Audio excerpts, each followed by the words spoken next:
Nongeye ikaze inshuti bakuzi ba Pilot News TV aho muherereye ku isi hose nkaba ngiye kubagezaho inkuru ibabaje cyane. Ni inkuru iteye agahinda, ni inkuru y'agahomamunwa, ni inkuru ibabaje. Tekereza umubyeyi, umugore uri mu gikorwa cyo kwibaruka, umugore uri kubyara, igikorwa cyera kiba hagati y'ubuzima n'urupfu.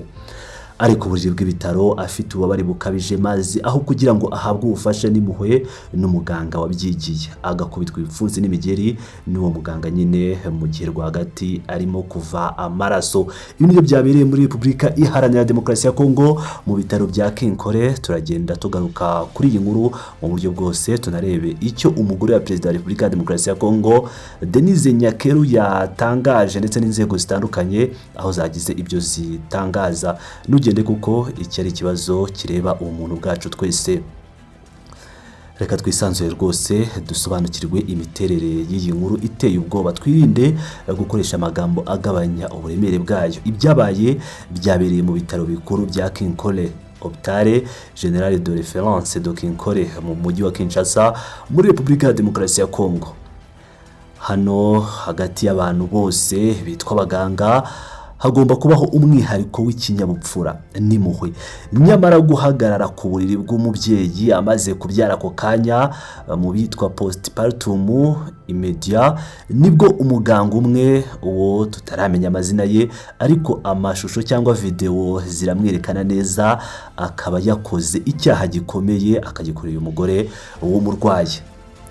Umubyeyi yari amaze kubyara. Reka twinjire mu nkuru yose yakabaye kugira ngo umve neza uko ibintu byagenze. Umubyeyi yari amaze kubyara nk'uko bisanzwe ku babyeyi benshi, yari yakorewe igikorwa cyo kumwongerera icyo tuzi nka episiotomy kugira ngo umwana abone inzira. Iki gikorwa gisaba ko habaho kumudoda style nyuma y'uko umwana avuka. Hano niho ubugome bw'indengakamere bwatangiriye. Kudoda nta kinya nicyo kintu cya mbere cyabaye. Amakuru agera hanze aravuga ko uyu muganga yatangiye kudoda uwo mubyeyi nta muti uhagarika ububabare, mu Kinyarwanda tuwita ikinya. Nta kinya yatewe cyangwa anesthesia. Ibivuze ko umubyeyi yumvaga buri rushinge, buri rudodo ruri kumunyuramo.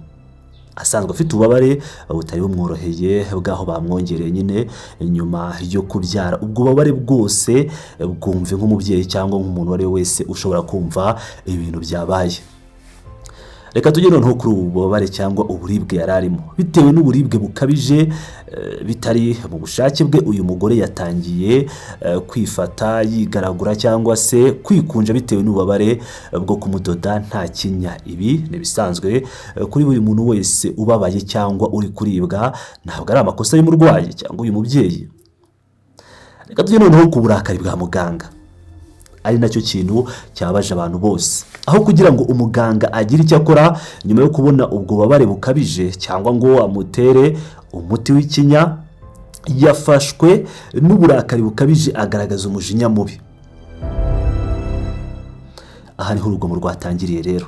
Uyu muganga amaze gufatwa n'uwo mujinya yatangiye gukubita uwo mubyeyi ibipfunsi n'imigeri, mu gihe umubyeyi yari aryamye ku buriri afite intege nke zikirenga, rwagati arimo kuva amaraso menshi nk'uko amakuru abyemeza ndetse na video zikaba zikomeza kugenda zibigaragaza. Ibikorwa turabisubiramo ntibyakwemerwa na rimwe, ni ibikorwa by'ubunyamaswa bidahuye n'ubumuntu kandi binyuranyije n'amahame agenga umwuga w'ubuvuzi ethnique médicale. Iki si igikorwa cyo kuvura, iki ni igikorwa cy'urugomo rwo mu rwego rwo hejuru cyangwa ubwicanyi niko twabyita, kuko ni igikorwa kibabaje cyane cy'urugomo rwo ku rwego rwo hejuru. Itangazamakuru rero tukaba dufite aya mashusho cyangwa iyi video y'ibi bintu bibabaje, nyamara mureke tubatangarize ko aya mashusho, iyi video tudashobora kuba twayishyira hanze, kandi kubera kubaha ikiremwa muntu n'icyubahiro cy'uwo mubyeyi wahohotewe, ntabwo tuzerekana aya mashusho ku mbuga nkoranyambaga zacu zose. Turagaruka gusa ku nkuru mu buryo bwo kwisesengura n'ibyayivuzweho. Reka tujye noneho ku bijyanye na bamwe mu bayobozi batandukanye cyangwa mu miryango itandukanye ibyo bagiye batangaza. hagati aho mureke twibaze ibyayivuzweho nyine. Iyi video ndetse n'amakuru y'ibyabaye ikijya hanze, inzego za leta zatangiye gukora. Inzego z'ubugenzuzi bw'itangazamakuru muri Repubulika ya Demokarasi ya Kongo ariyo CSAC zabaye mu za mbere zamaganye ibyabereye muri ibi bitaro. Perezida wa CSAC Maître Christian Bosembe yasohoye itangazo rishingiye ku myifatire mibi cyane y'uyu muganga mu bitaro bya Kinkole. CSAC yafashe icyemezo gikomeye rwose cyo kwamagana ubugome bwakorewe uyu mubyeyi wahohotewe, ariko inanenga ibintu bibiri mu buryo bwihariye. Amanota y'itangazo rya CSAC: hari ugufata amashusho no kuyakwirakwiza. CSAC yagaragaje ko hari abantu bagombye kugaragaza urugomo ariko bakabikora mu buryo buhungabanya icyubahiro cy'umurwayi. Maître Bosembo yavuze ko bagomba gushaka umuntu wese wafashe ayo mashusho no kuyashyira kuri internet cyangwa hanze kuri murandasi akabihanirwa. Ibi birerekana ko batari kurwanya guhishura icyaha cyangwa kugaragaza icyaha, ahubwo bari kurwanya gukoresha amashusho y'agashinyaguro y'umurwayi muri postpartum. Nyine byagaragaraga ko iyi video yafashwe ndetse n'abantu benshi bakaba bakomeje kubabazwa n'uyu mubyeyi. Amashusho yagiye hanze ari kubabara gutya, ubwambure bwe ndetse n'ibindi byinshi. Umubyeyi wari uri mu gikorwa cyo gutanga ubuzima kuri iyi si, igikorwa cyiza kandi gikwiye kubahwa.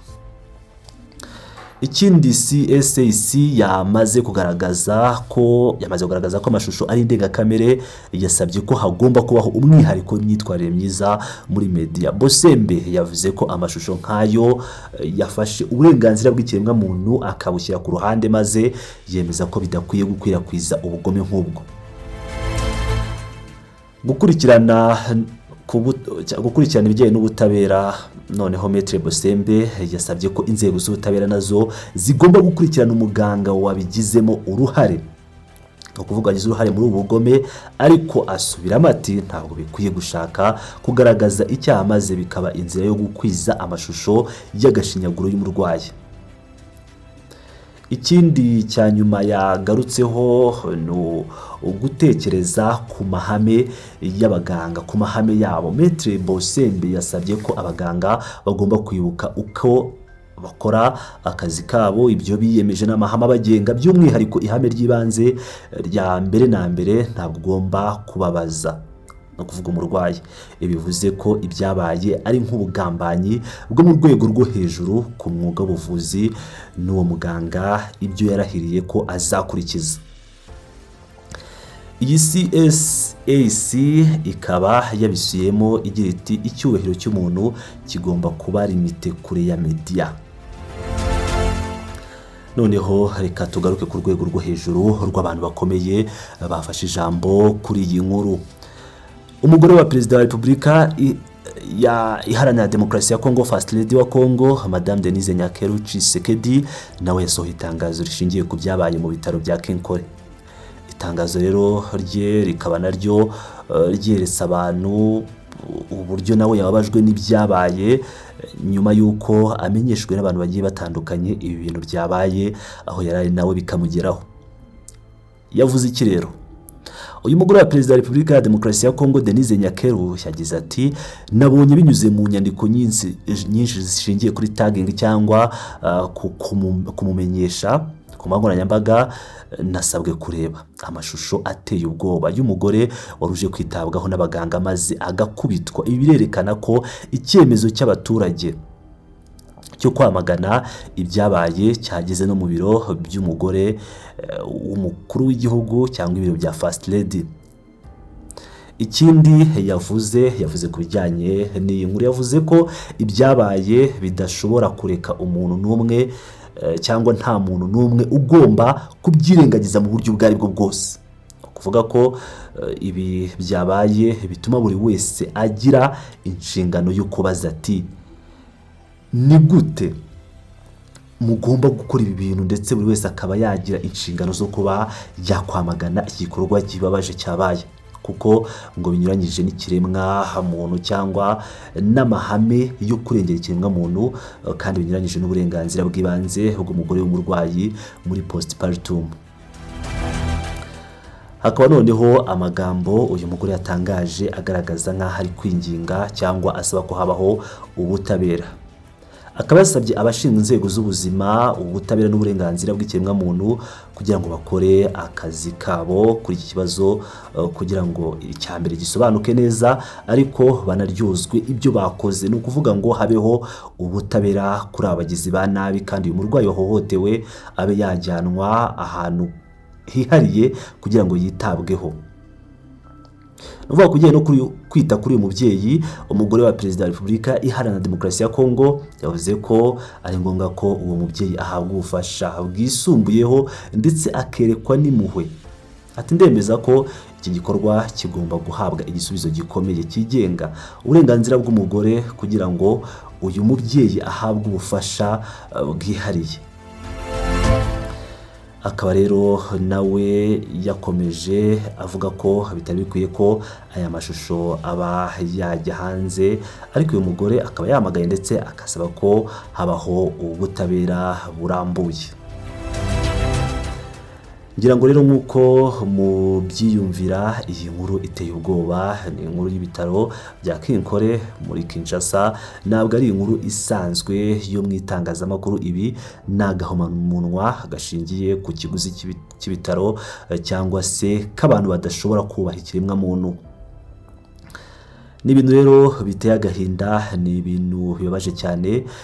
Icyaha cyakozwe kirakomeye cyane kandi kizakomeza gukurikiranwa n'inzego z'ubutabera ndetse n'ibijyanye no gutangaza amakuru, na cyane ko ibijyanye no kuba ubwambure bwe, ibijyanye no kuba ububabare bwe n'icyubahiro cy'uyu mubyeyi byashyizwe ku karubanda. Ndabashimira inshuti bakunzi ba Pilot Rwanda, niba ufite igitekerezo wakiduha hasi hagenewe gutanga ibitekerezo. Ntiwibagirwe gukanda like, ntiwibagirwe gukanda subscribe. Ndabakunda cyane, muraba agaciro.